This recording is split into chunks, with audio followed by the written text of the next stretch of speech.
Hi, I'm Tim, welcome to Watchbox, and thanks for logging on. If you love this watch, email me. It's in the description below, tmosso at thewatchbox.com, to buy any watch you see here on our channel or our website. Today, we are discussing a lovely blue dial full bracelet variant of the Zenith Defy El Primero 21. The hottest watch of 2017 continues to set new marks. Aesthetically superb, technically refined, and in touch with Zenith's historic emphasis on fine watchmaking, it remains the most interesting watch at LVMH's most interesting brand. 44 millimeters in grade 5 titanium, the watch is 50 millimeters lug-to-lug by 14.6 millimeters thick. Throw the timepiece on my 16 centimeter circumference wrist. It does have a different personality about it on an integrated bracelet. First thing I should mention is this is Zenith's own case shape. As much as it does cop a bit of an hublot look with the dial side open, the Defy case was established on 1970s Zenith Defy sports watches, so this is very much a Zenith watch inside and out.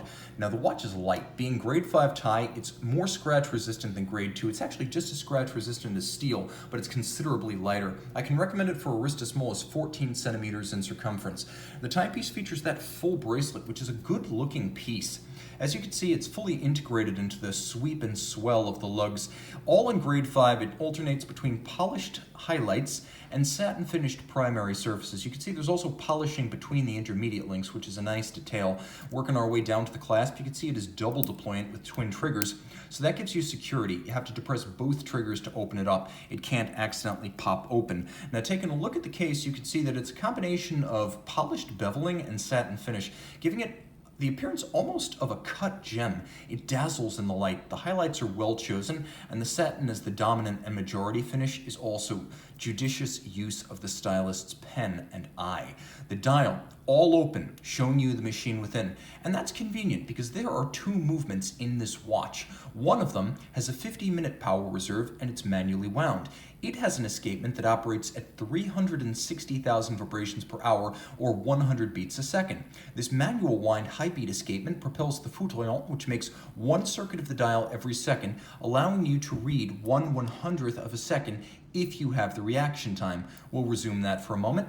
Automatic winding is the El Primero side of things. So the El Primero beats away at 10 beats per second or 36,000 vibrations per hour, and it has since the original Zenith El Primero integrated high-beat chronograph caliber of 1969, and it was the first of its kind in that regard. What makes this reference different from past El Primeros is that it features a hacking seconds function for the standard El Primero. Now, assume you do better than I do and you actually wind up your primary movement, you could pull the crown out and stop the balance. This is the first El Primero to ever have hacking seconds. Now you can see it beating away. I've wound it up. You can manually wind it as well as automatic wind it. You can see the iridescent, unlubricated silicone escapement.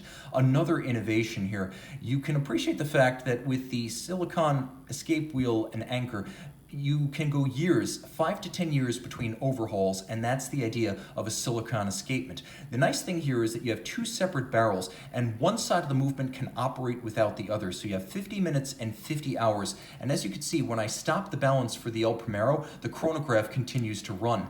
Now it pivots on 53 jewels underneath the case back that includes a blue rotor internally and nickel anthracite coating on the base plate.